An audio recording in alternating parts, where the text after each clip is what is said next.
My name is Ali Muhammad, and this class that you're in is called Freedom 101. It's basically for the purpose of teaching civics to the community and also for you to learn a process that I have labeled as self-administered reparations. And what we mean by that is economically, historically, civically, you will learn aspects that you can carry out as an individual to repair the damage that has been put on us because of ignorance and a loss of information. Freedom 101, again, works on behalf of this building because there's a group of us who are working to purchase this building for the purpose of educating our children with the information that you're learning now and setting up an educational paradigm that will be of benefit for us in the future, because what we have presently is not of benefit for us. And of course, many of us are having legal law problems all over the place. And in general, not just our people, but everybody has been duped when it comes to history and law in America. So what we're going to talk about today, I titled this subject, Benjamin Banneker and the Black Right, Founders of the American Republic. And the reason why I titled it that, because Benjamin Banneker, the man we know of as Benjamin Banneker, plays a very important role in the history of the foundation of this country. And attached to him is a lot of history that exposes information that you need to know in order to have a proper lens of what you're looking at when you're looking at America historically. And also, because of the movement of law and the changes that have taken place, particularly in the 20th century around the 1920s and 30s, what was set up in America was an experiment. And what we need to learn from it is more information about what that is about, and then the practical way to deal with our everyday concerns. Okay? So, Benjamin Banneker. Most of us have learned the flawed history about this man from our poor social studies and histories classes. We learned that he was an African-American astronomer, the first African-American astronomer, and that there was a Frenchman named Pierre L'Enfant who basically was designing the city of Washington, D.C., that would be the capital, and that L'Enfant was fired by George Washington, and this black man memorized the plans of L'Enfant and then laid out and surveyed the 10 square mile district of Washington, D.C., and that became, of course, the capital of this nation. All of that information is very wrong. What we have to understand is that the design of the American Republic and the physical design of the structure of the American Republic is all based on ancient African science, or ancient Moorish science, or ancient Islamic science, whatever terms that you want to use that denote what this is all about. It's all attached to that history. And one of the most important things that we have to learn is what was here before the founding of the United States of America. What was here in operation? Who were the people? What kind of systems and laws did they live by? And then what you will learn is that these were your ancestors, and the template for what was set up here by Caucasians was taken from us. Okay? And we have always played an integral role, although we don't know that. And we have been taught about slavery in a paradigm of believing that we are free. And we are not free. So like I always like to say, we are slaves looking back on slavery. And during slavery, there are people who were free then, and now there are people who are trying to make an abolitionist movement. I'm one of them. But we don't know that we are slaves. So it's hard to teach somebody. Like Harriet said, if they had known that they were slaves, then, we could free them.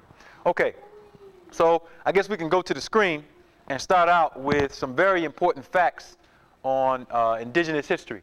Are you gonna, can you turn it okay, you got it? Okay, yes sir, you got it. All right, so what I'm gonna start out with is some history on the eastern seaboard of what the people pictured themselves as and who were these people, and how it led into what we know of as the American Republic. Now I'm using words here. Often you hear the word democracy. The word democracy is not the original word that was in the Constitution, and we have to figure out, when did this country become a democracy, and what is a democracy as opposed to a republic? And why is that even important to your understanding of jurisprudence and law and civics right now? Okay? Because a republic is what is guaranteed to each of the states by the federal government in this Constitution, Article 4 of the Constitution. And according to the general definition of the word republic, a republic is a system of government that derives its power from the people.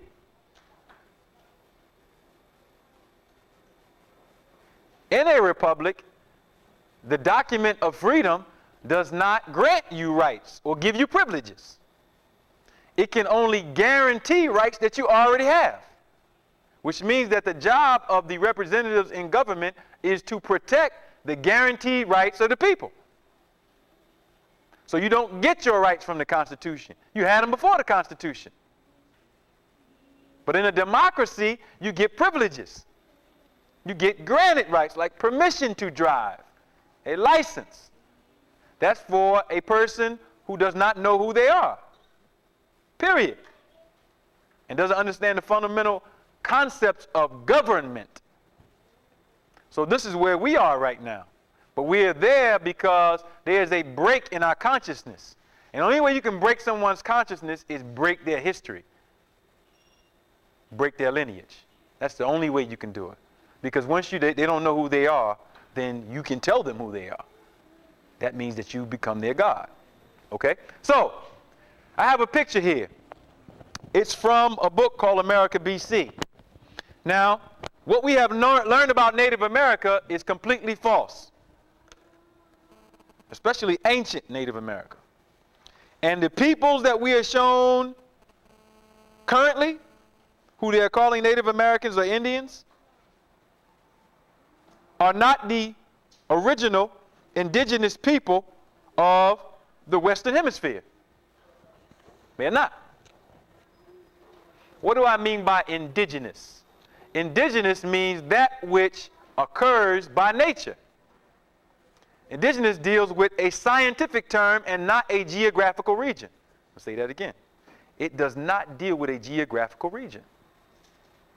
Indigenous means the people who are by nature the original people of the planet, or whatever place that you go on the planet. And how you determine who is the original people is by genetics, DNA, blood type. That's how you determine who is indigenous. Okay? That which occurs by nature, which means that creation is our sustenance. And the other people are grafted, which means they don't get sustenance from creation. In fact, they attack it. So melanoma and skin cancer amongst Caucasians is a sign that something is very wrong with them in their process of their creation, not being racist and just being scientific. Because you were taught that you were the sons and daughters of Ham, and you were cursed. So we have to tell the truth. All right. So the first gentleman, this gentleman would have lived around the New England area. Now, if you look at him, you see his little fuzzy head, woolly head, so-called broad nose and big lips. And the book talks about the history of these people called Druids in Europe. And the Druids were the original founders of the civilizations of England, what we're calling Ireland, Scotland, and all these other places. And this is a picture of a Druid, and the script of the Druid, which is called Ogam, is also found all over New England, Massachusetts, Maine, New York, Philadelphia. Okay? So,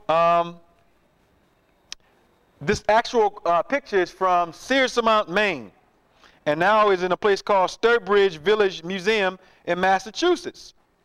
It depicts a Druid wearing a chaplet of oak leaves and acorn, executed in the style of a Celtic artist in Ireland. Now, something very interesting about this area, the people of that area, the native people, call themselves Abenaki or Abenaki.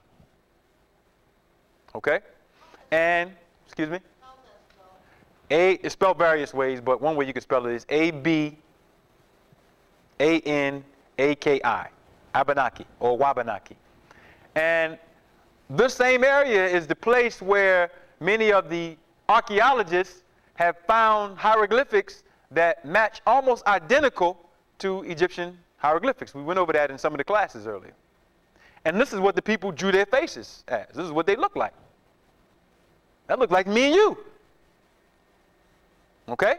And keep that word Wabanaki down, because the Wabanaki or Abenaki was another name for the Delaware who were here when William Penn came.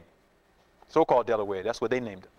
They were in New Jersey, Pennsylvania, Maryland, and what we're calling Delaware now. Okay? So this is what we look like, our ancestors. All right? Next slide. Another picture. Okay? Now, something very interesting is happening here, because I know that, again, we haven't been taught the truth, but of course we are dealing with that now. And what we're going to find out is that the people who lived here look like us, lived our ancient culture that we have learned is African culture in America, and of course, again, are the indigenous people of the Western Hemisphere. Okay, and I want to read directly from this slide about this particular face. Because this slide, if I remember correctly, is a dedication to the god Baal, which was an ancient Sumerian or Phoenician deity, which is where you get the names Bay and El from, that most of the Moors use. Okay? And the caption on the picture talks about his lock-like afro hair and the radiant energy that symbolizes this deity. But of course, again, the deity with the cornrow afro look and the radiant energy definitely looks like, to me, looks like us. Okay? All right. So what do these people call themselves? Because there's a lot of communication about that. Are we Anasazi? Are we Cherokee? Are we Iroquois? Are we Yamasee? Where did the people come from, and what name did they use for themselves? Okay, now this is a comparison between the alphabet that's also made in America BC. It's called a Libyan alphabet, which is a form of ancient Arabic, but the symbols or letters are different, okay? And it says Libyan alphabet signs appearing on the tablet from Orient, New York, compared with other Libyan alphabets. They always told us that the Indians didn't have languages. I guess that the lexicographers wanted to hide who was actually the people by hiding their languages. The Libyan text of the alphabet is given on page 270 with a translation. The phonetic rendering of the lower section of the tablet, left to right, is Debet Tamir Was, vessel from Egyptian dominions, and the top line reads Ta Depet, this ship. But if you look at the second line right here, Depet Tamir Was, the word that they use for Egyptian is Tamir, because Egypt was called Tamore, Ta meaning nation, and More meaning the people. So this is where you get the ancient term Moors, that the Romans and the so-called various other Caucasian types of people used to call our people all over Africa, which means black. And you find this in America, amongst these same people. So we'll have to ask a question about who we are, okay? All right. A few more points, because I want to go right into Benjamin Banneker, but before I do, I have to make these points. This is something called a Davenport stele. We talked about it a lot. It's a calendar, an ancient calendar found in Iowa, and it has 3 different types of script. The top has what we call Demotic or Heretic script, which is ancient Egyptian, or Tamore, ancient Moorish script. The second has Iberian Punic, which is a form of Hebrew. And the third is the Libyan Arabic script. And this calendar, based on how it was designed and made, is the ancient Egyptian calendar, which was based on a certain study of astronomy, a certain knowledge of the heavens and the earth, okay, which Benjamin Banneker had. which the Caucasians didn't have, which is why he was the one doing the design for the construction of Washington, D.C., because Washington, D.C. is laid out on ancient African or ancient Moorish cosmology. Okay? All right. And we went over this before, but this is going to become more important as we go into our subject on jurisprudence and history. This is the alabaster egg of the cartouche of the pharaoh Tutankhamun found in Idaho. Now, what is Tutankhamun's things doing in Idaho and the Smithsonian didn't bring them? Our ancestors brought them here. And this particular dynasty in Egypt, which is the 18th dynasty, which was called Amorna dynasty, when you study ancient Egypt, you'll find that this dynasty brought back an ancient study of cosmology. Now, why I keep talking about cosmology is because we're talking about jurisprudence. We're going to talk about jurisprudence. And the reason why we are in the condition that we're in is we don't know how to govern ourselves. Our self-individual and our self-collective. And we live by a certain spiritual science, which we have all but lost. Okay? So I'm mentioning this particular dynasty of people because they were the reinitiators of this information in Egypt, after they had lost it in Egypt. All right. This is another inscription found. And this is interesting because it's going to lead right into our subject again, on our people introducing these people to certain information. This is Jesus ben Maria, Jesus the son of Mary, a petroglyph recorded by Professors Heiser and Baumhoff, and this is from America, BC as well, from a site discovered by Professor Julian Stewart at his site 41 in Inyo County, California. Although the inscription refers to Jesus, the phrase son of Mary is found in several surahs of the Quran, so the text may be Muslim. A Christian might be expected to have written, Mary was the mother of Jesus, or Jesus was the son of God.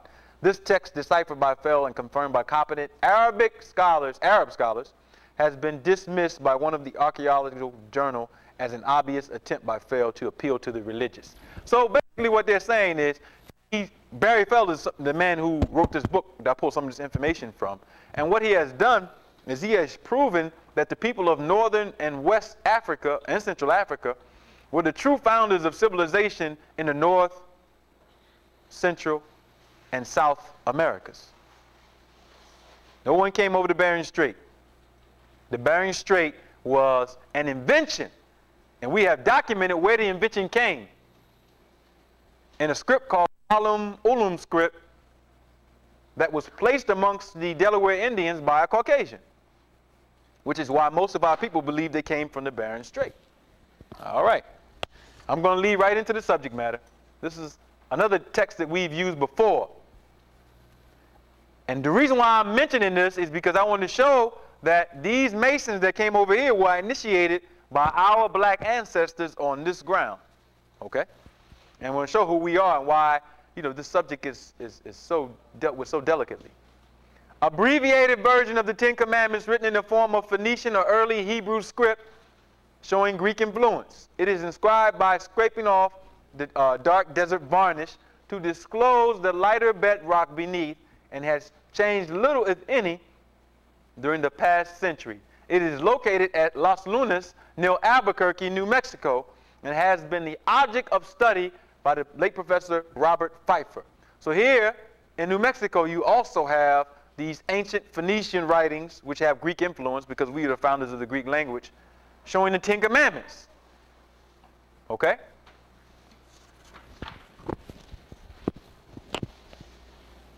And of course, we've seen this before, but this point I'm bringing it up again because it has to do with the design of Philadelphia and D.C. and Banneker. This is the Fairmount Waterworks that when it was just under construction in the early 1800s. And in the backdrop, you can see what the Art Museum is sitting on right now is or was a step pyramid. Okay? And when we get to find out who the Lenape are, Nanticoke Moors, we're going to find out why these pyramids were here. Okay.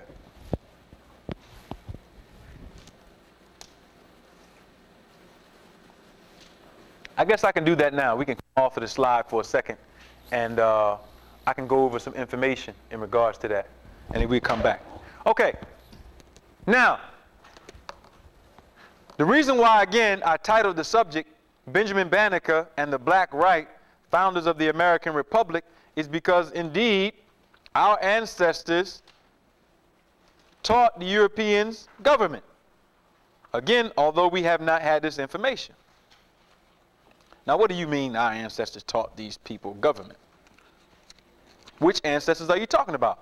Some of the people who I just identified. The Wabanaki Confederacy is still in existence, and the people in it are not the original founders of it. Okay? Now, I'm going to read a few things for you to verify some of this history that deals with the initiation of Caucasians. Now, the Bible and Quran, as we have talked about before, deal with the legacy of an ancient people who are called Israel.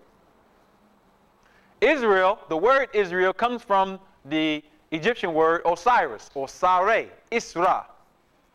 That is the etymology and the origin of the word. It's found in two places, the Meron Ptah stele, which is a stele made in the 19th and 20th dynasties of Egypt, and in the pyramid text.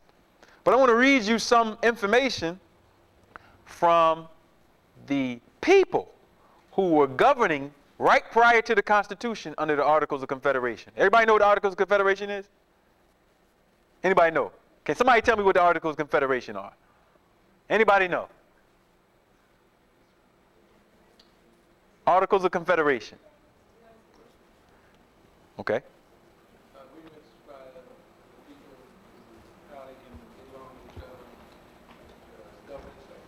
It was the document of government prior to the Constitution that was changed in order to make the present Constitution. It was enacted and operated from 1781 to 1786. And there were 8 presidents in that time period prior to George Washington. And a lot of people are saying that they were black, but they weren't. They were Irish, and they were a part of a secret society called the Rosicrucians. And the Rosicrucians were the Germans who came over into America during the time period that Pennsylvania was being settled by William Penn, and they settled right up in Germantown. This is where you get the history of Germantown in Pennsylvania from. But I'm bringing that up because one of the presidents, whose name was Elias Boudinot, wrote a book called A Star in the West. And he talked about the native people who were here and how they were the lost tribes of Israel. And he talked about how they had the Bible in America prior to the European. Now this becomes very important because the so-called founding fathers who were under the Articles of Confederation have a secret connection to the society of people. Now, you know, we don't talk about secret societies and conspiracies. You hear about the Illuminati and all this stuff has become very popular.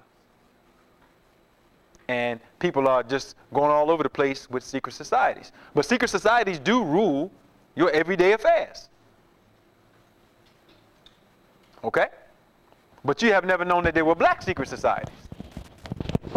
You just hear about Rockefeller and Rothschild.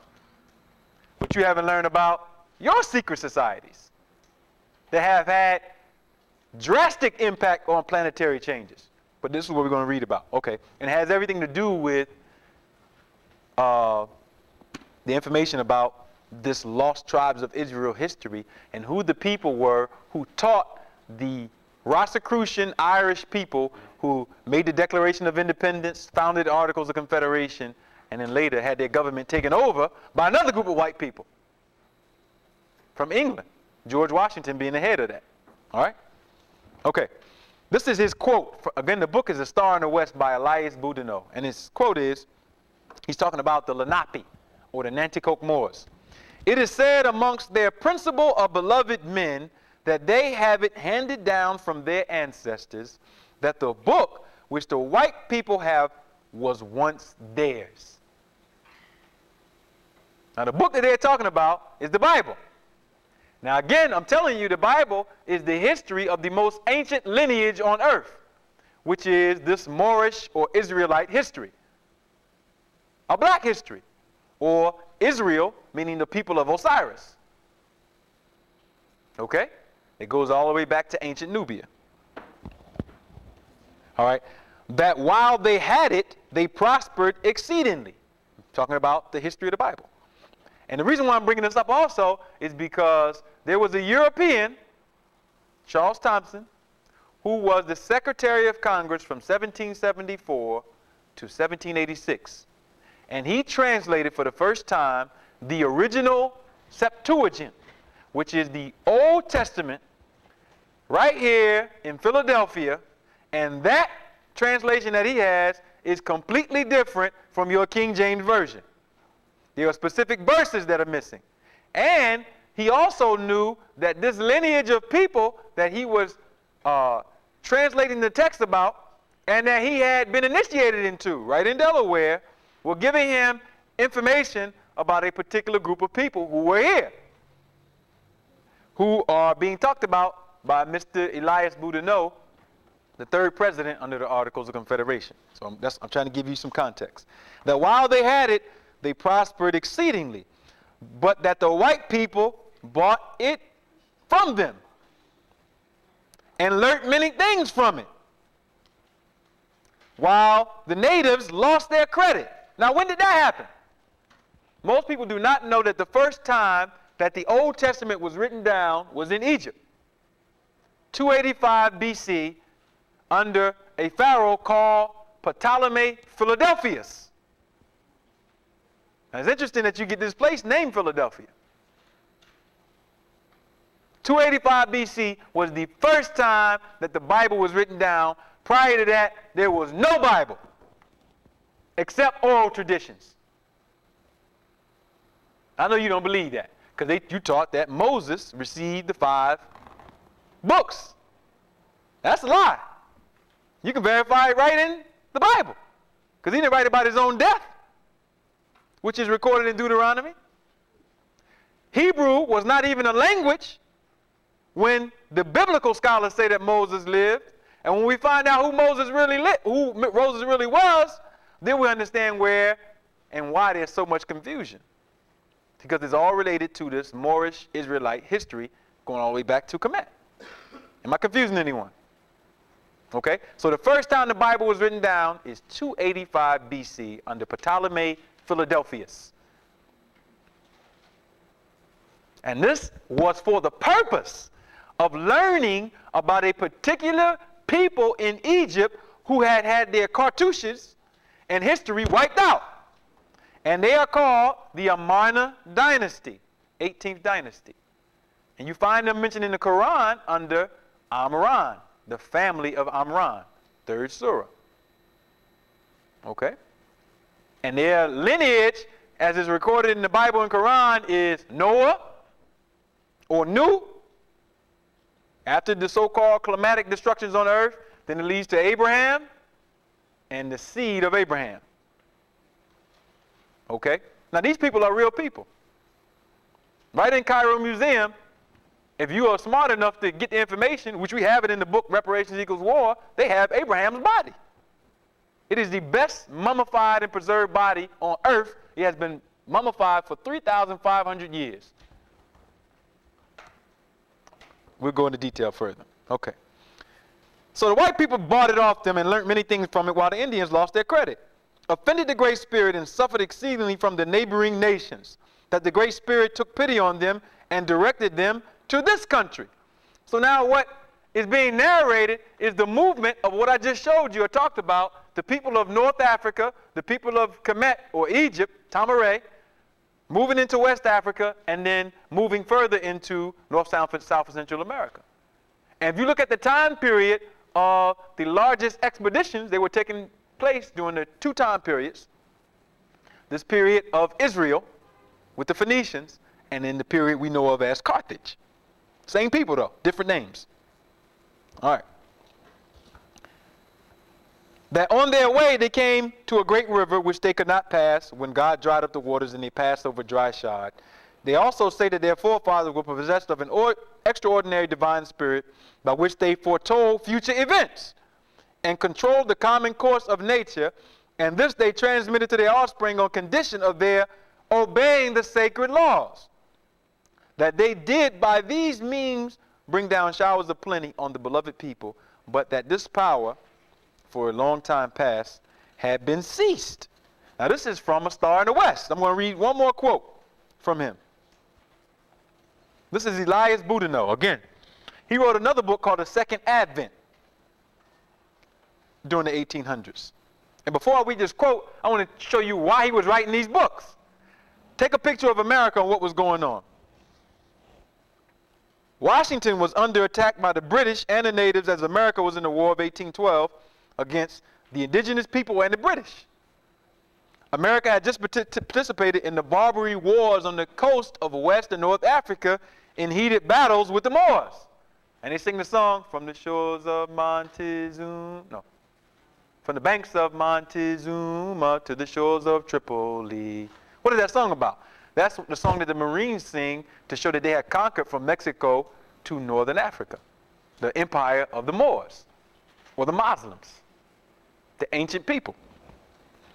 Indigenous peoples like Tecumseh and his brother the Prophet posed a major problem as they were warring with the whites and creating national fervor amongst the indigenous populations, the so-called Indians and Maroons, of whom Boudinot was connecting to Israel. All right? There were slave revolts en masse, and the capital was in financial and physical flames doing all this communication that I'm talking about. Okay, this is what he says about these people. Boudinot, from A Star in the West. What could possibly bring greater declarative glory to God, or tend more easily to affect and rouse the nations of the earth with a deeper sense of certainty of the prophetic declarations of the Holy Scriptures, and thus call their attention to the truth of divine revelation, than a full discovery that these wandering nations of natives are the long-lost tribes of Israel, but kept under the special protection of Almighty God. They would be convinced that his, check the code language, all-seeing eye had been open upon them in their wanderings, under all their suffering, and that he had never forsaken them, but had shown his watchful providence over them, and that in the latter day it should come to pass that the mountain of the Lord's house shall be established in the top of the mountains. Okay, so that's his communication about these particular people. Now the particular people he's talking about are the Nanticoke Moors or Lenape, or like we noted before, Abenaki, which is the linguistic root of Banneker Springs, where you find the Banneker family, right in Maryland.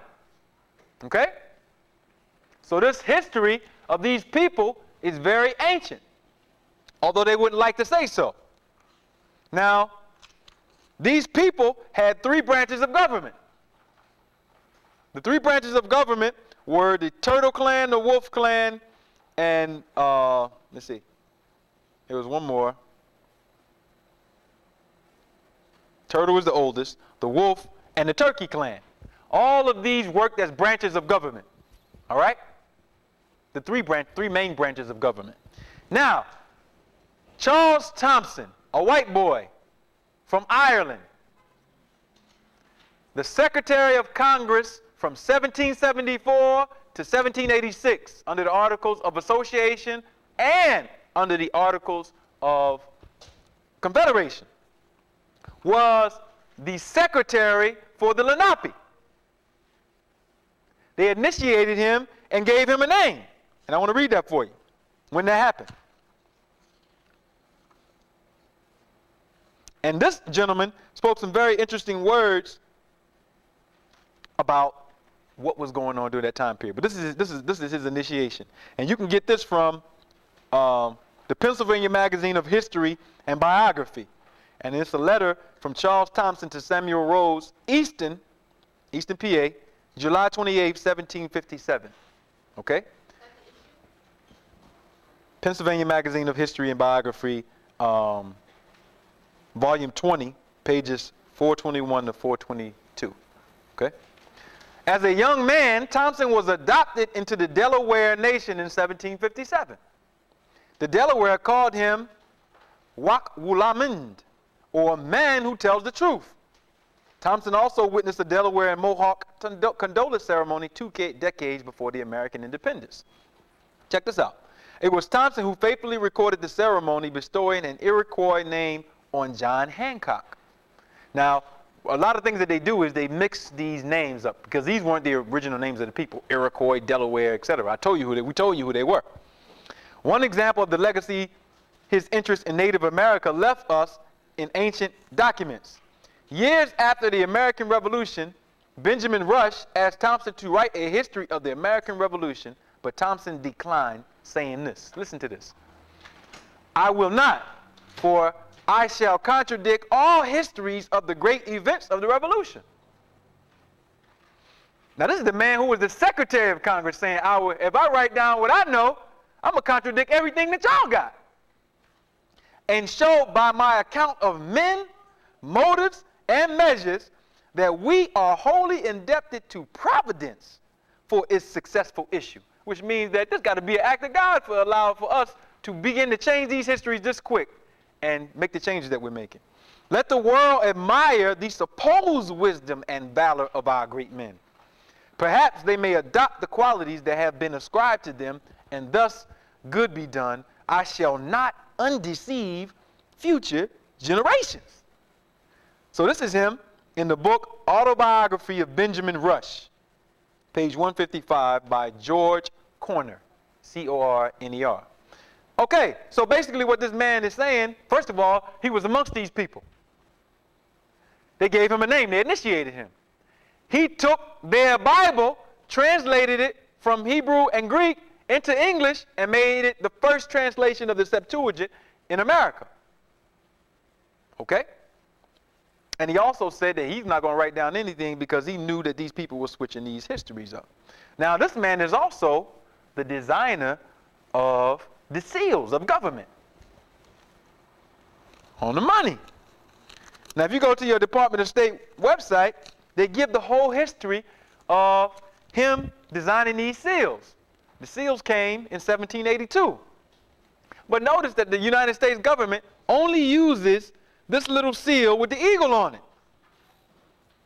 Congress has passed resolutions up to 4 times to have the die cut for this seal, but they never did it until it was put on the $1 bill, Series A $1 bill in 1935. First time in American history. Now, what does that mean, brother?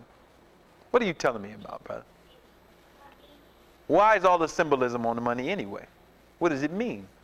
Why would a country need 2 seals?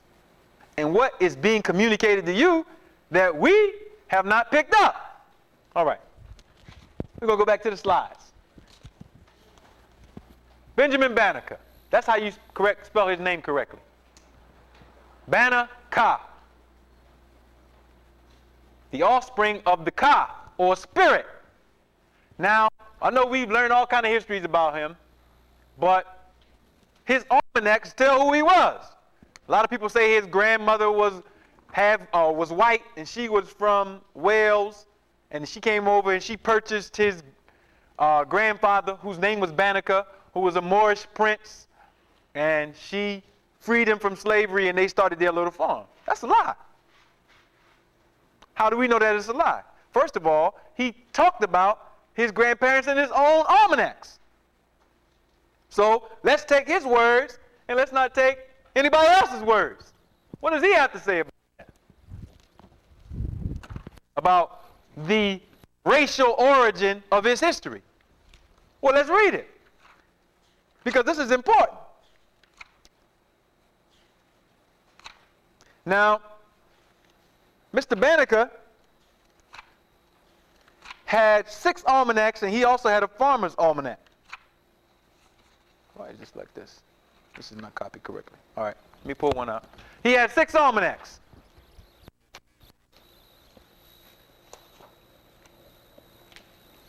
And this gentleman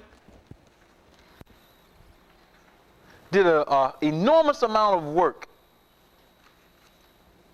in founding the design for this country.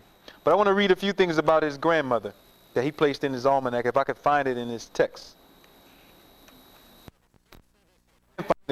Go on, and I'll come back to it.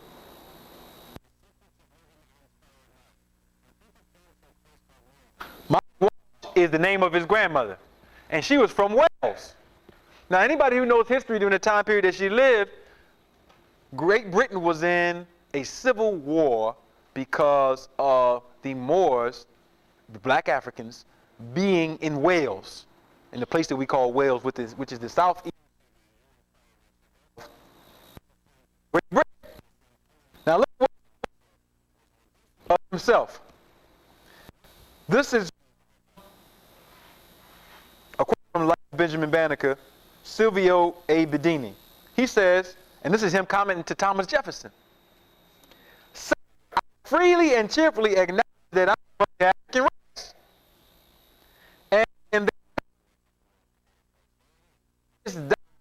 And it is a sense of the most profound gratitude to the supreme ruler of the universe.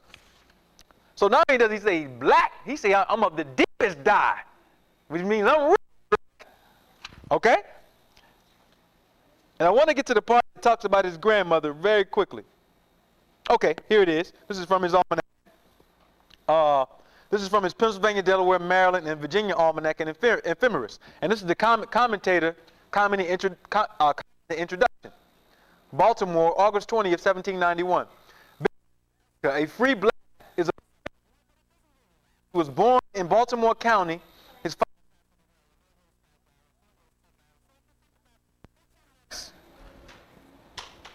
and his mother was the daughter of Banneker and Molly Walsh.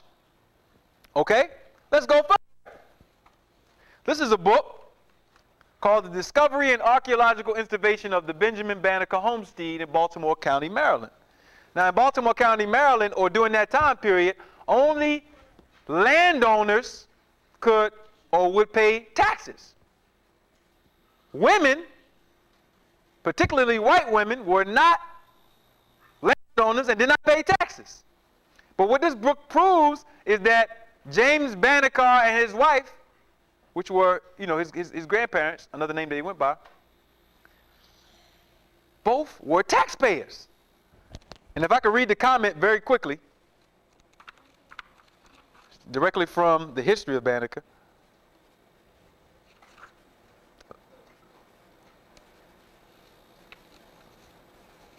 Okay.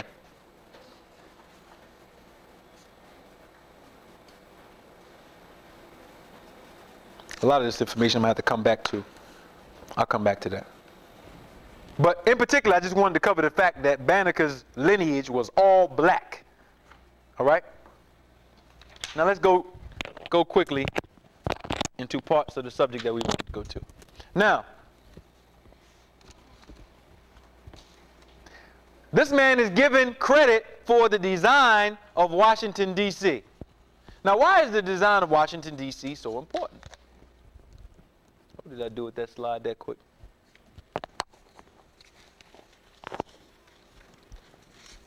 Why is the design of this city so important? What did I do with the slide that quick?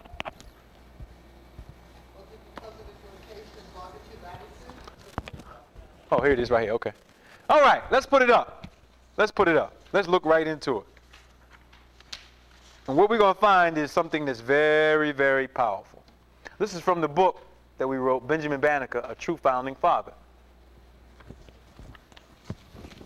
Now, what you're looking at here is the triangle that denotes the three most important areas in Philadelphia and in Washington, D.C., that deal with particular positions of government, places where government is operated, the executive and the legislative in particular.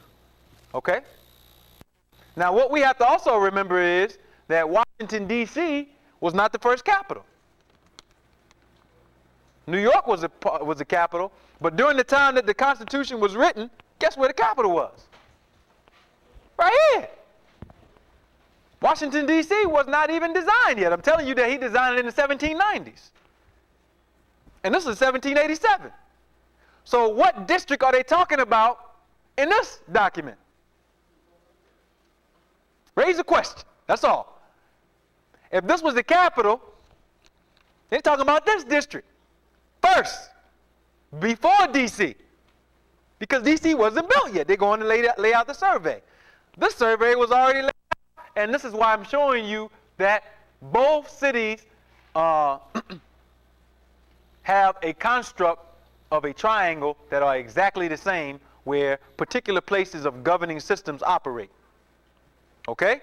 All right. So if you look up top, you see the White House is where the pyramid was, or the art museum. Okay? Next you see the Washington Monument, where the Washington Monument would be, or 30th Street Station, which is where all the commerce comes in and out of the city, and the post office. It's put there for a reason. Commerce is the exchange of energy and communication. All right? And this is laid out by some serious scientists. And the Capitol building, or Congress, is in the exact same place as City Hall is. Okay? Now, City Hall has something very interesting at it. Only two places in America you can go, and you walk in the place where the legislation is passed, you will walk across the zodiac. Now, what's the symbolism of the zodiac being right in the middle of City Hall in Philadelphia, where all of the laws for the country were made? Prior to it being City Hall, it was the waterworks station. Okay? But, of course, it was later developed into City Hall. What is the significance? Go to D.C., you find the same thing. Now, another significant thing about these two places is these are the only two places in the world where you have the zodiac reversed. What do I mean by reversed? If you drew a circle and you drew the zodiac down, it would have a natural progression to it. Okay? You would go from Aries to Taurus to Gemini to Cancer to Leo to Virgo to Libra to Sagittarius to Scorpio to Sagittarius to Capricorn to Aquarius to Pisces. But because the Earth is spinning in the eastwardly direction, if you were to draw it on a piece of paper, you would have to draw that going counterclockwise. But if you go to D.C. and you go to Philadelphia, you'll see it's in a clockwise direction. Okay? Now, we're going to make each other minor astronomers today. If you go outside tonight and you look up in the sky, say at about 9:30, you're going to see a big constellation called Orion. It has these three little stars that make a belt. Okay? And right above that, you're going to see Taurus, Gemini, etc. These various constellations. Excuse me, you won't see that. You'll see Aquarius and Pisces. All right? So, and we're moving into Aries. But the significant thing about that is that if you want to understand time, you don't need a watch.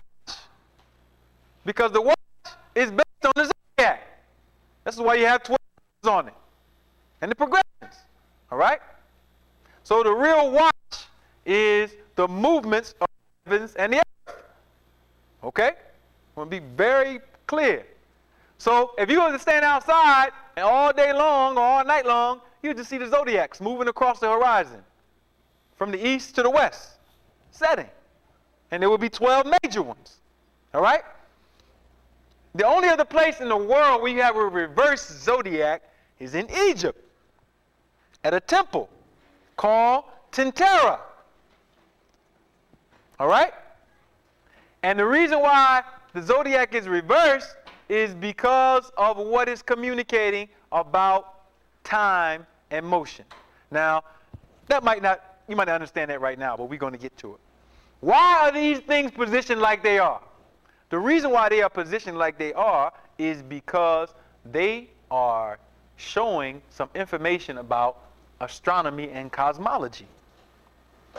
What information is that, brother? Market Street would represent the belt of the zodiac. If you were to draw it out. We're going to draw this down later so you can understand it. And this plane or inclination or hypotenuse would represent the movement of the sun around the center of the universe. Which means if I drew a little graph and showed you a circle, a flat circle, the sun doesn't go straight around the circle, it's going like this. Okay? Now what does this have to do with anything? What does this got to do with anything? Why are you talking about this, brother? Because Benjamin Banneker, being a well-informed initiate that he was, designed the foundational structures of Philadelphia and Washington, D.C. based on ancient astronomy for a very particular purpose, to leave a communication and a message to us. What message is that? Okay, first of all, if you took your protractor out and measured that angle, the angle would be 33.3 degrees. And the 33rd degree is what all Scottish Rite and Knight Templars strive to get, to Shrine Dome. And what do you learn when you get your Shriner's degree? You learn about the original study, which is black people and mathematics. And they put this in their ritual manuals. So Benjamin Banneker laid out these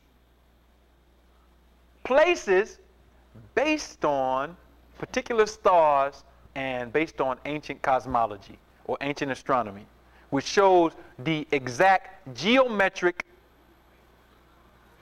structure of the universe, which is why that G is in the middle of the protractor and the compass. Because in order to learn how to govern yourself, you have to learn creation. Because it's from creation that you can extract the absolute laws of nature and the absolute laws of creation in order to pattern your social universe after. What do I mean by social universe? I mean society. If you do not pattern your society after that extract, then what you will get is chaos. All right? And this brother knew that science and knew that history. All right, take that down. This is what I was talking about just now. If you give a construct of the universe and I showed you what it looked like, this is what it would look like. Now, our ancients knew this information. This would be the zodiac. And you see I have Scorpio, Leo, Taurus, and Aquarius. Now notice I have the AD date, and notice I have another date. That is the original calendar date, which means that it is not 2006 AD, or it is not 5,766 time period based on what the Jews write down, because they wrote those calendars down to deceive you about time. Okay? And I wish we had time to go into that aspect, because that's important. But this construct is based on a knowledge of the physical universe, which means the universe is not everything. The universe is creation inside of space. All right? Now, you learn about this information in various places, but we don't see it. In the Bible, in the book of Ezekiel, you learn about the what? Wheel. And it had 4 parts to it. The cherubim had 4 parts. What? The head of an eagle, the head of an ox, the head of a man, and what was the last one? The head of a lion. Lion is Leo. Taurus is the ox. Scorpio is represented by the eagle, and Aquarius is represented by the man. So you're learning this ancient astronomy is a part of the Israelite or Moorish history, but it's hidden. Okay? So it all comes back. So the real year is not 2006. Okay? All right. Pull that down. This is the temple of Dendera in Egypt. It's kind of bluff, but you can see some of it. All right? And what you'll find is that the signs for the zodiac move in a clockwise direction. And it's based on the 25,000 year, 920 year cycle of the sun around the center of the universe. That's how we really count time in years. And every time the cycle ends, we start back. 25,920. And the beginning of the calendar always started in Virgo, which represents the woman. And Washington, D.C. and Philadelphia were laid out on the constellation Virgo. Okay? All right. So Benjamin Banneker was dealing with some heavy stuff. But let's go right back for a second, and then we can go into some other information. Because I'm not explaining a lot of this stuff in detail because it takes time. That's a real course. These 3 points also represented something in the human body. The 3 glands that control every function of your body, in your brain. They're called the pineal, the hypothalamus, and the pituitary. It's called the divine triangle. And they control how you're able to see me right now, all of your nervous and endocrine functions, the endocrine system being what people are talking about is the chakras and the movement of hormones throughout the body to communicate to every cell. Pituitary gland. All of that is controlled by those 3 glands that are in the 3rd ventricle of your brain. Okay? So that has great significance to why the triangle has such importance and why it was a symbol or symbolic of something related to astronomy and related to the human body. Okay? All right, so let's come off of these slides for a second and get some lights in here so we can learn some other information. All right. I know we're moving kind of fast. Now, Mr. Banneker has also been displaced or misplaced with his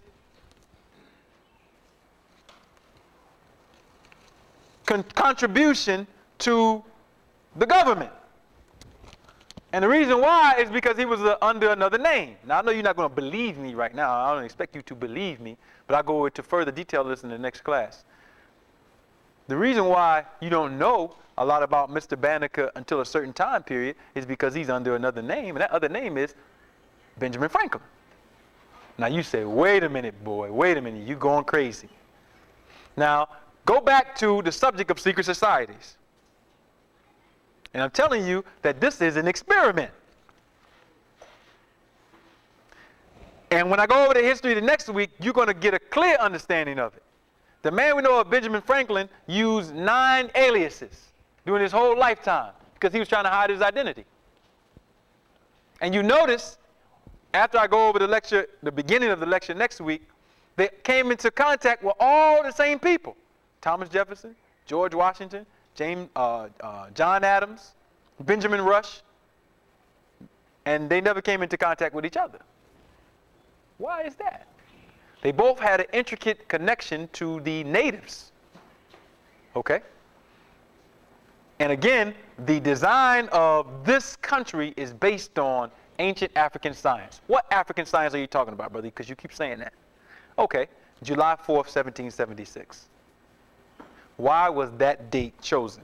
And after we go through that, we can go into the jurisprudence, okay? What was the significance of July the 4th? Why that date as opposed to any other date?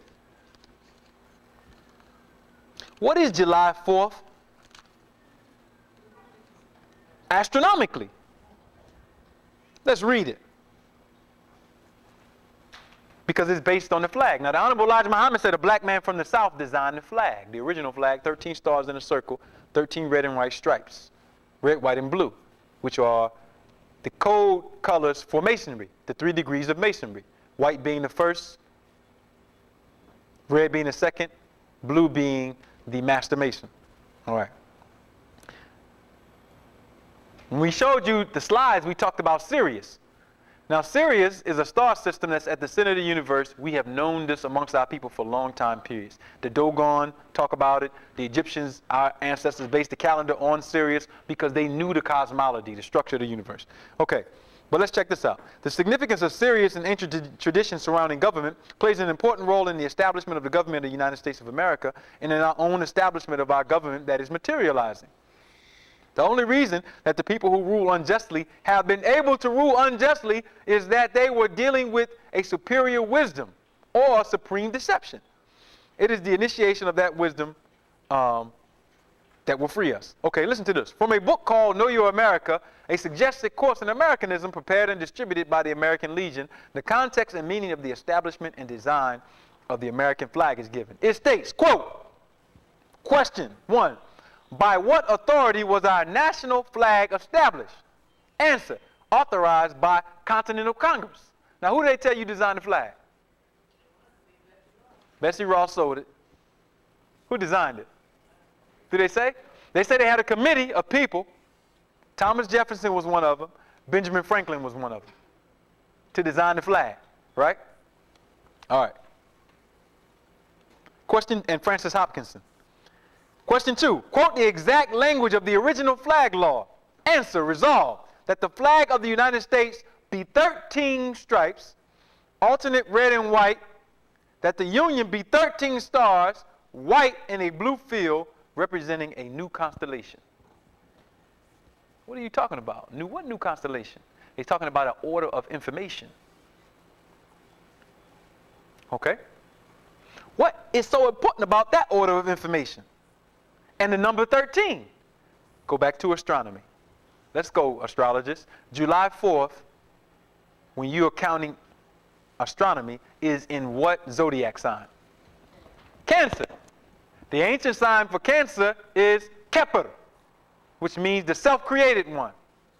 And if you go from the first day of Cancer to the date July the 4th, you'll get 13 days into Cancer, or 13 degrees.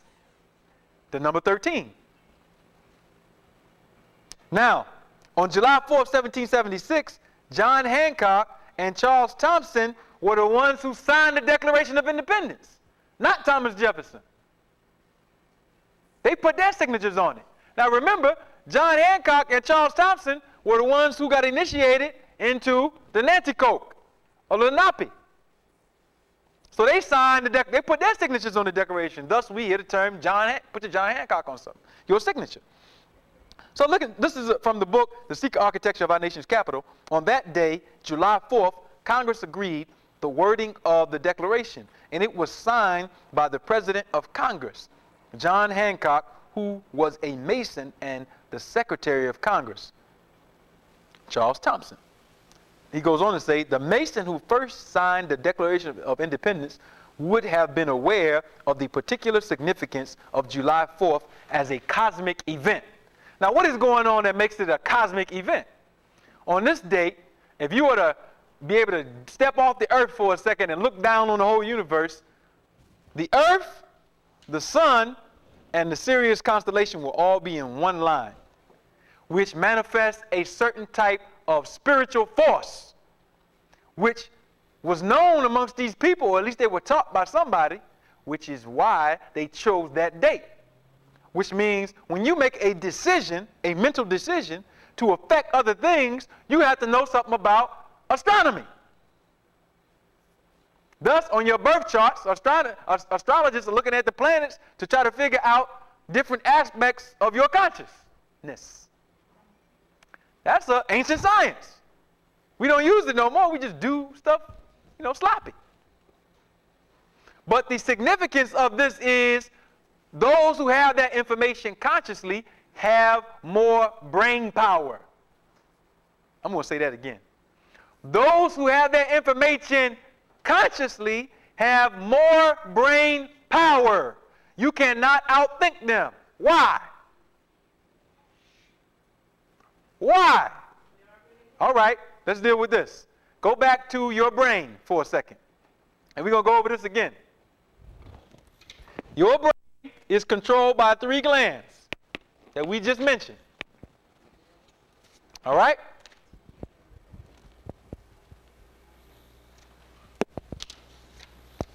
Let me get this up. Your brain is controlled by 3 glands. The hypothalamus, pineal hypothalamus and pituitary. It's going to take a minute for that to come on. Now, we want to deal with warfare. Let's deal like this. Where does the power for you to think come from? Because we're going to deal with astronomy for a second and then go right into when this stuff comes up. Now, our ancients taught correct cosmology because they knew and understood real science. The power for you to transmit electrical energy in your brain does not begin in your brain. Your brain is a receiver and a transmitter. Okay? Our ancients taught that, I guess he can focus that. Our ancients taught that Sirius, the Sirius constellation, was the center of the physical universe. It's called the dog star. You find it mentioned in the Quran. Now, Benjamin Banneker, as we've recorded in his almanacs and recorded in his book, knew that the Sirius constellation had more than one star in it, prior to any European. They just found out in the 1900s by going to the Dogon tribe and looking at the inscriptions that they were drawn in dirt. This is with them with telescopes and everything. They couldn't see. It's placed in the Quran in the plural form, Shira, which means a plural is called a broken plural. That's the name for Sirius in the Quran. Banneker also knew this information. Okay? And our ancients thought that that was the physical center of the universe. Okay? Now, if that's the physical center of the universe, then we understand why they're putting out Sirius satellite radio and all these things, communication. Then all of the wave energetic transformations that are taking place in the physical universe are taking place from this point. Okay? All of it. And we have to learn a little bit more about creation in order to understand this. But again, creation is not the universe is everywhere. We live in a little bubble, a little egg called a universe. And all of our energy is coming from the outside, in real darkness. Okay? Real blackness. And that blackness is represented in your body by a term called melanin. That's why you're black. You are black because you are picking up wave transmissions from the center of creation. And you're picking up more than anybody else. Which means you have more power, potentially. Okay? But your conscious mind needs more information. Now again, going back to these people, they had it. And by them having it, they were able to create a so-called republic that has been in existence for 200 some odd years. Now, if you had it, what could you do? We're going to see. But getting back to the original point, if you want to outthink the people who are outthinking you, you need to know how they're outthinking you. And you need to consciously know more about the governing system of creation and how it affects your physical body before you start making your social decisions of how to govern yourselves. Now this government, the three branches, are based on that ancient system, that ancient design, that ancient paradigm. And let me pull this up real quick so we can start getting into it. Let me find it. Hold on one second, brother. Let's go here first. All right, let's start there. Now you see that seal all the time. New World Order, Novus Ordo Seclorum. Nuit Coeptis. May God favor my undertaking. And then you see this eye. What eye is that? That is called the Eye of Heru. Okay? In the ancient Egyptian hieroglyphics, it was represented by the letter R, which we call Re. Sun ray, etc. And Re, or the I of Re, represented what? God. Or at least the power of God. And this seal was designed by Charles Thompson after he was initiated amongst the Nanticoke Moors in 1782. This is what he got from them. That's why it was never cut or used by the United States government until they had no government. And since 1933, they haven't had a government. They had a bunch of corporations running everything because the people don't have any power. So you can't have a government where the people don't have any power. You have a concentration camp. Okay? Going back to my other point. Let me pull this up.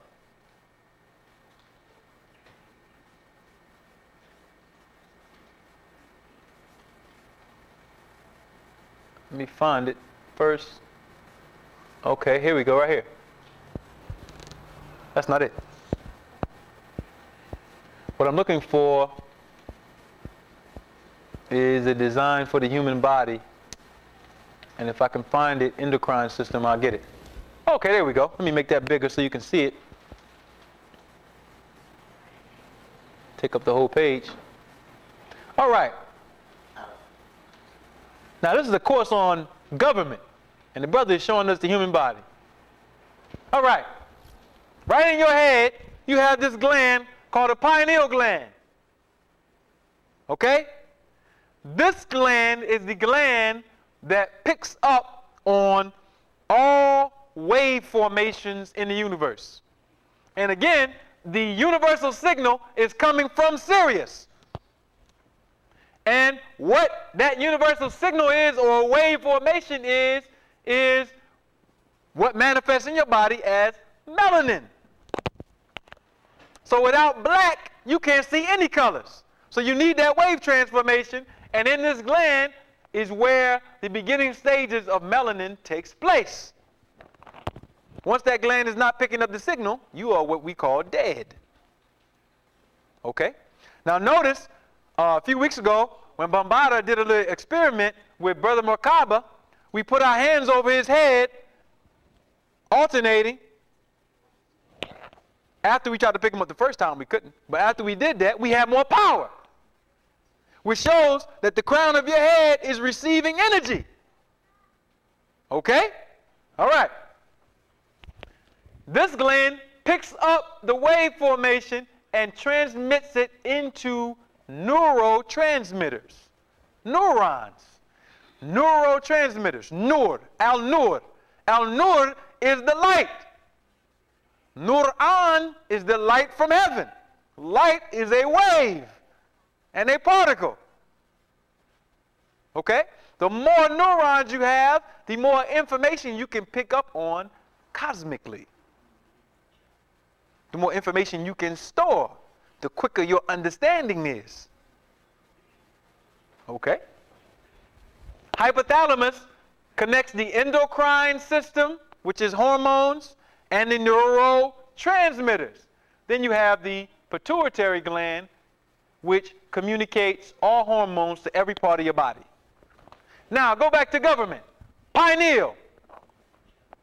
The pineal gland in the triangle is the place where in Washington, D.C. and Philadelphia, you would have the Congress. What does Congress do? Writes or makes laws. What does the pineal gland do? Makes law. Spatial dimension. Hypothalamus gland connects the nervous system and endocrine system. And when your body is under attack, it is the hypothalamus that acts.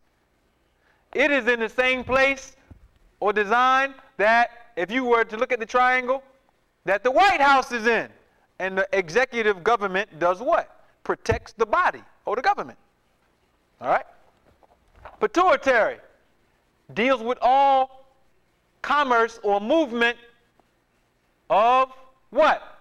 Hormones. Hormones are communicated to every cell of your body to give them brain instructions. So if you say I hate myself, then that instruction is communicated by hormones and neurotransmitters to every cell of your body. Okay? So that's the triangle. And from this 3 brain triangle is communicated to each part of the body that is a part of the endocrine system. The thyroid, the thymus, the pancreas, the adrenals, and the sexual organs. Okay? All right. We can turn the lights on. Now,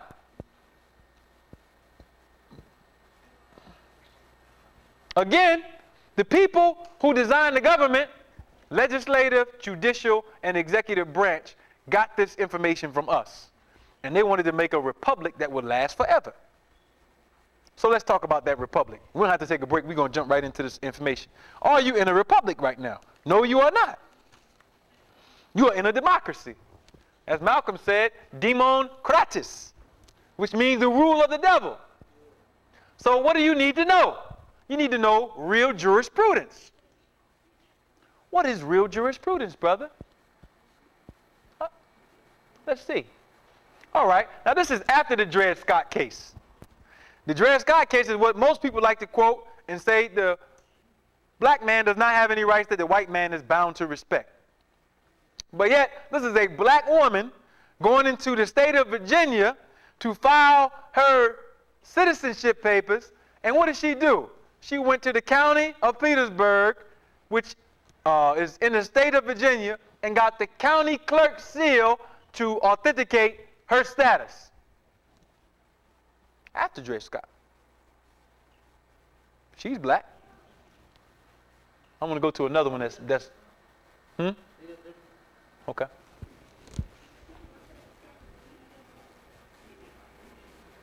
And you can read it. All right.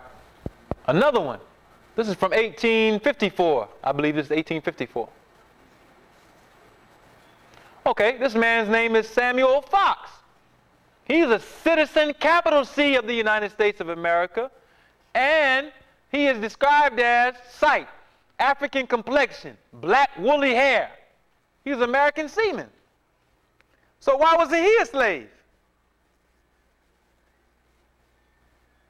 And we're going to bring this up to speed so we get a better understanding of it. All right? I like to go through these all the time. Let's see.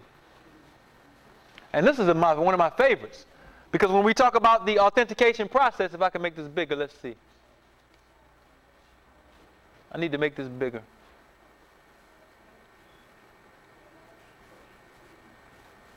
If I can't make it bigger here, I'll show it on the slide.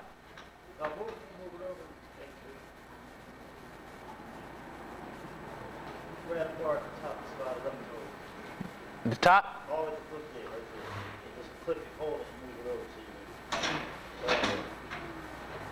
Other side, no, wrong.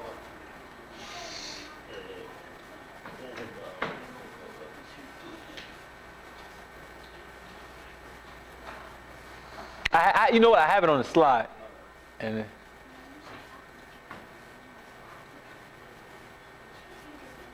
let me see if I have another copy of this. Hold on. I have another one right here.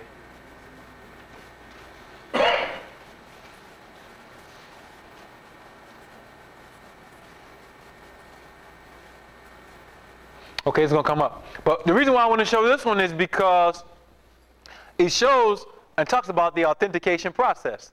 To authenticate something means to make a positive statement in law. It is basically an affirmation or affidavit. And you are stating to the jurisdiction who you are. Because if you do not, they will determine by assumption or by false illegal contracts. And it's going to come up in a second.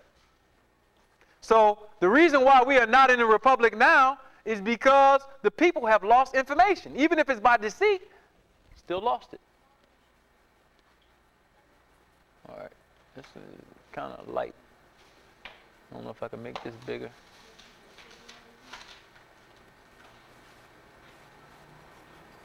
Okay, undo that.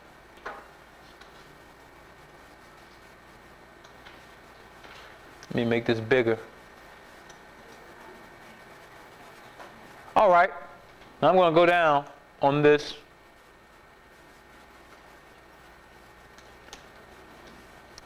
And basically, again, I want to read this. Now, John Jones was an attorney, and he was amongst the so-called Cherokee. Again, we always mention him.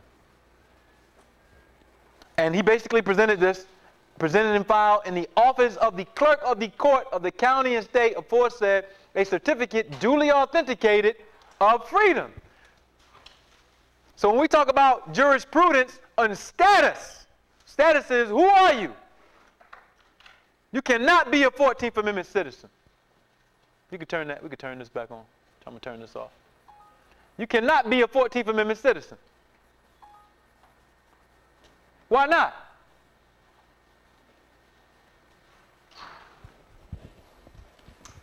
You cannot be a 14th Amendment citizen. To be a 14th Amendment citizen means that you become responsible for the public debt obligation. It means that you are now operating from civil rights. Now, civil rights is what they teach us about all the time. You do not need to be operating in a civil rights zone because civil rights are privileges and grants from the government from people who do not know the republic.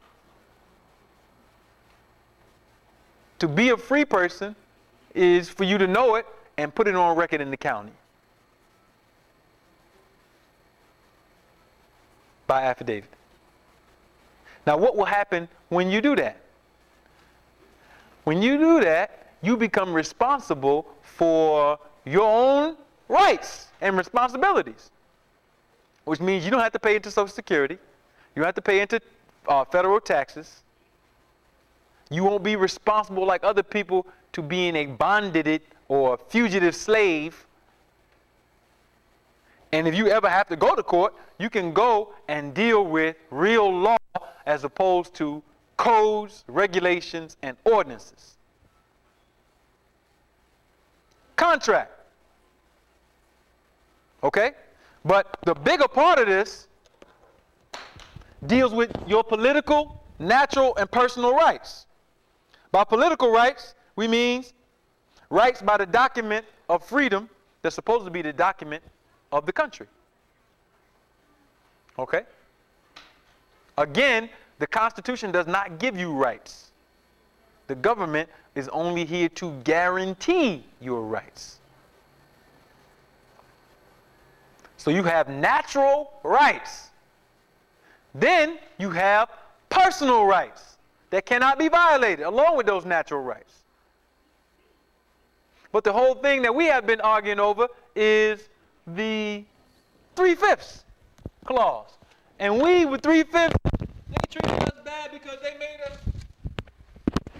made us 3/5. Okay? I'm going to close out in just a few. But the 3/5 clause was put in for more than just so-called black people. And this is what we want to go over next week, to show you how many white, Irish, and other slaves there were. Because the reason this has been perpetuated over on our heads is because we were, the majority of those people. Because we were under attack. We're always under attack. But we have relegated that to ourselves to that position because we don't understand that the history of this document. And what we want to show is that we can create a quiet revolution. People won't even know what happened. If you get a hold to some of this information, do the changes, before you know it, the thing will be done. You'll be in what you want to be in. Freedom. Financial freedom. Okay? And financial protections. Okay, so I want to close out with a few points. Now, the summary of what we talked about today deals with where the people got their concepts in their government. We're going to cover it a little bit more next week. But what I wanted to show you today was that these people got their information from us. And further on that point, William Penn, when he came here, met a chief of the Nanticoke Moors or Lenape named Tamanend. Now, all over the place, you'll see this handshake taking place in symbols, Fraternal Order of Police. You'll find it on the IDs of the Moorish Science Temple, that handshake. That handshake represents these people who came with William Penn from Europe. But who were they? Quakers. Society of Friends, Rosicrucians. And they were coming from Europe with their teacher, a man named George Fox. George Fox was an initiate in England of these Moors who were attacking Great Britain.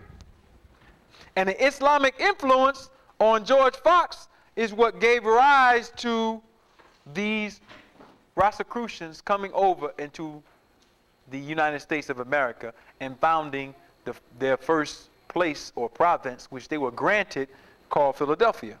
And when you read this book, you'll get that information. It's all in this book, okay? It details that information. But the reason why I'm bringing it up is because the people in government already know that. They already know that. And if anybody in America want to change anything, they're going to have to deal with our history. And our leaders are going to have to deal with what effective changes can we bring about civically and economically to change our condition.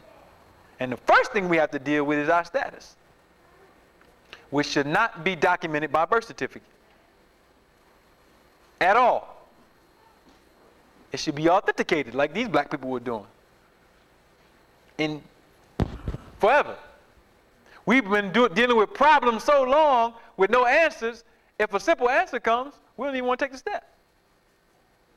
It seems like it's crazy. You mean that's all you have to do in order to do these other things? Yeah. Stop giving your babies birth certificates. That is what consciously, psychically creates slavery for them.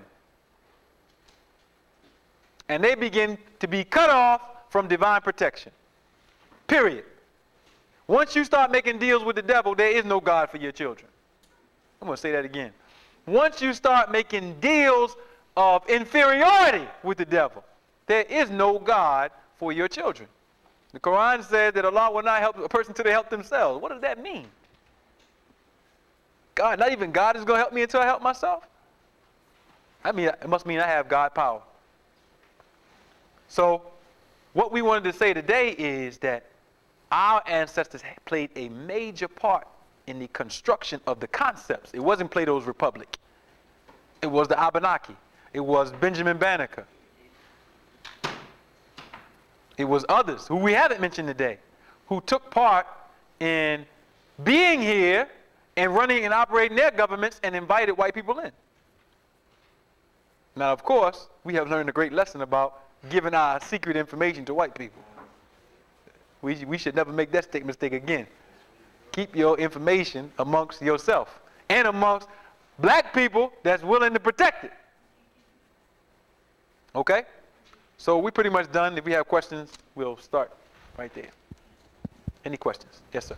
Isn't that the second Adam by Elias Boudinot? The star, a star in the west. Elias Boudinot. Boudinot.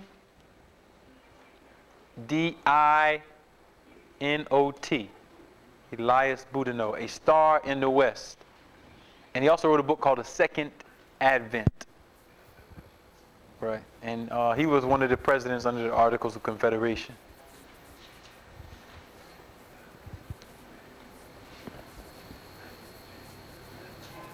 And again, what this information also proves is that we need to be completely re-educated. It's not going to take place in a place like this. This is for you to get some information so you can go home and get the DVDs from Brother Noah and all this stuff and then start learning, at home. But we're going to have to be sat in class to be taught by each other in order to get through. Because the misconceptions in religion, the misconceptions in history, the misconceptions in civics, all need to be dealt with in a dialogue fashion so we can administer self-reparations. Can you go over the first religion? The first religion, as far as I understand it, is a study of cosmology or creation, a study of the laws of nature, and the study of the human being, extracting the knowledge from that to learn to govern yourself. And of course, I mentioned the Amarna dynasty, who reinitiated certain ancient scientific concepts, who became known as the founders of monotheism. Monotheism is the highest level of reason and science in acknowledgement to your God or primal power. And they reinitiated that, and that term Amir or Amor or Amran is found in the Quran. And one thing that I didn't mention in the lecture is that the 50,000 year cycle that we were taught by the Honorable Elijah Muhammad, which is mentioned in the Quran, is also related to the design of Washington, D.C. and Philadelphia, intricately, and both serve as geographic clocks for that time period. So it shows a transmission of information down to various people all the way up to the Revolutionary era. And, oh yes sir, and that information has been handed down into black secret societies. So we have amongst our people who have protected and preserved information who have handed it down. But as far as I understand, that is the first religion. And it's interesting that you found this information communicated in the Quran like you do, because in my estimation, with a correct translation of the Quran, you have all of the spiritual precepts of the indigenous people preserved in the book. Of course, right now you have the Arab people who have taken over the scripture, so they have done what they have done. But it's our job to translate that material for ourselves. Now, did I answer your question? Okay. Maybe? And when you say religion, do you mean the social way that you live, the spiritual way that you live? I thought you said Israel. Israel. I mentioned Israel because Israel is a term, the etymology goes back to ancient Nubia in Egypt, to Osiris, which is a people. And what I was trying to show you was the lineage of the people. The lineage meaning the preservation of the genetics amongst the people. You know what other aliens' names or what Banneker's was besides? I have it right here. Let me pull it up because I didn't read it because I wanted to read it last week. But we got to get out of here real quick. But I'm gonna read a few of them.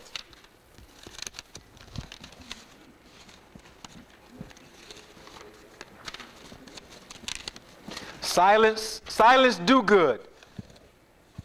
Silas Dogood, he wrote under the New England Current.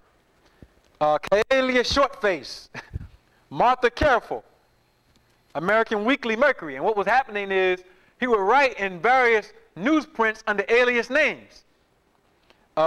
Busybody, American Weekly Mercury. Anthony Afterwit, Pennsylvania Gazette. Alice Addertongue, Pennsylvania Gazette. Richard Saunders, Poor Richard's Almanac. Polly Baker, Benevolence, Letters in the London Newspaper. So those were some of them. Timothy Turnstone, Harry Meanwell. So you can see the communication. He was using antidotes to write under. Those were some of them that he wrote under. So we're going to go over some of that next week. But I have in my hand right here something very, very important. The Handbook for Special Agents. And this is from the Department of Treasury, Internal Revenue Service. Criminal Investigation Intelligence Division, Internal Revenue Service. Listen to this. It says, agents, our tax system is based on individual self-assessment and voluntary compliance. The material contained in this handbook is confidential in character. It must not, under any circumstance, be made available to persons outside the service. Mr. Mortimer Kaplan, Internal Revenue Service Commissioner. And of course, we deal with the IRS in this class very often. And brother gave me the pamphlet. I'm gonna make it available the next time so you can have this, so that we can begin to show and have knowledge of how we can get out of these contracts with these people. Okay? Read that last page. The last page. This one right here, New York Times? New York Times, Tuesday, March 30th, 1999.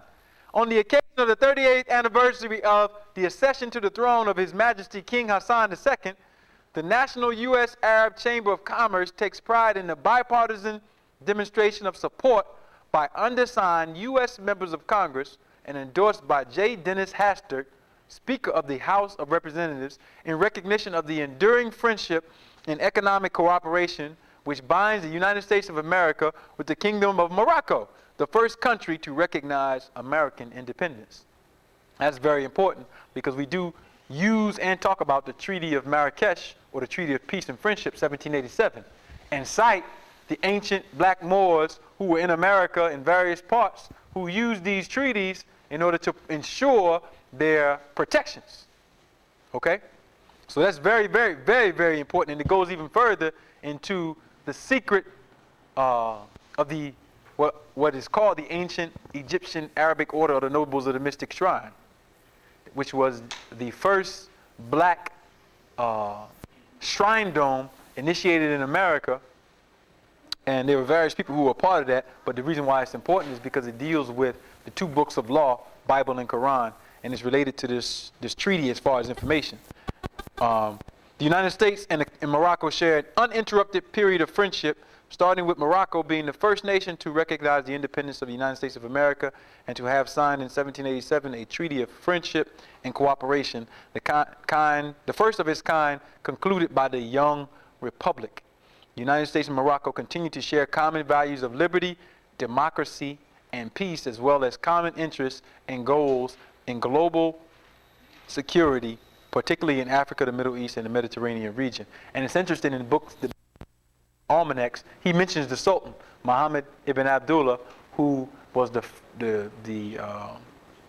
emperor of the Moorish empires of Western Africa when they first made the treaty.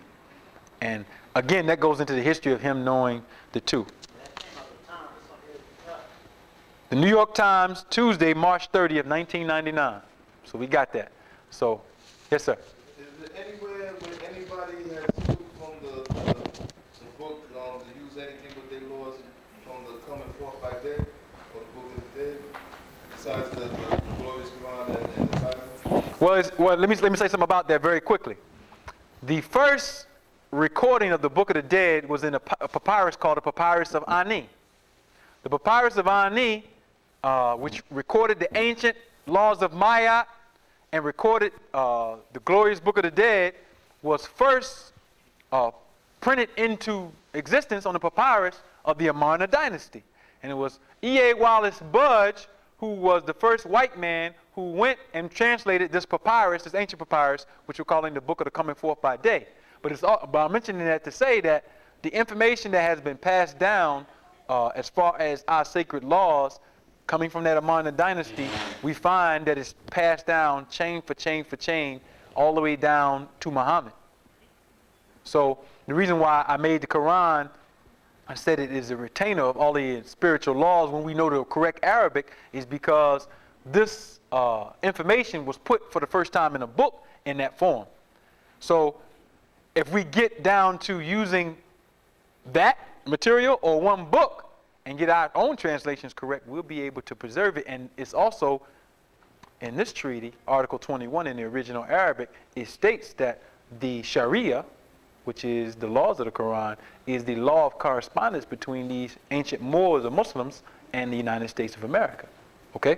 So I mean, we go further into that, and it's very, very powerful. We just have to get the information out and learn how to, utilize it in our studies and our practicality. I know they're ready to get out of here.